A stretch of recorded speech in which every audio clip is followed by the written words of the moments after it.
Hey friends, it's Len here at 1A Auto. Today I'm going to be working on a 2013 Subaru Outback, and I'm going to show you how to do fog light bulbs.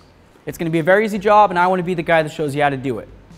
If you need any parts, you can always check us out at 1aauto.com. Thanks. So we've got some push clips. We've got one here, here, here, and then the same on the other side. Just try to pull out the center. See if we can drop it down a little bit. These ones are definitely more packed with dirt than the tops, of course. So they're giving me a little bit more of an issue.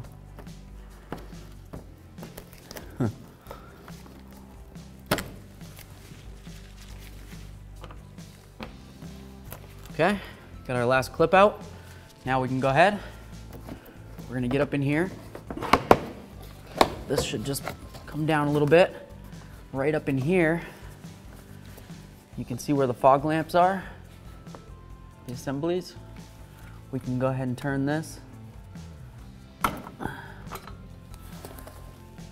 There's our fog lamp bulb. If you wanted to replace the fog lamp bulb, all you do is just squeeze this little clip right here, disconnect it. There's our fog lamp bulb. We'll set this aside for now. So here we are, we've got our fog lamp. I'm just gonna connect it back in. This is an H11 bulb. Put it in under here. There it is, locked in. Feels great. Let's tuck it in. Just gonna go like that, like that. There we are.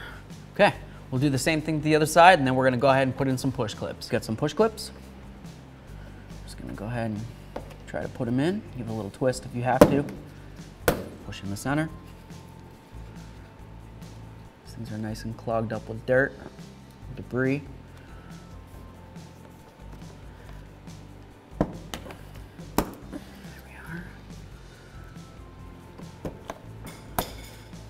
Thanks for watching. Visit 1aauto.com for quality auto parts shipped to your door, the place for DIY auto repair. And if you enjoyed this video, please click the subscribe button.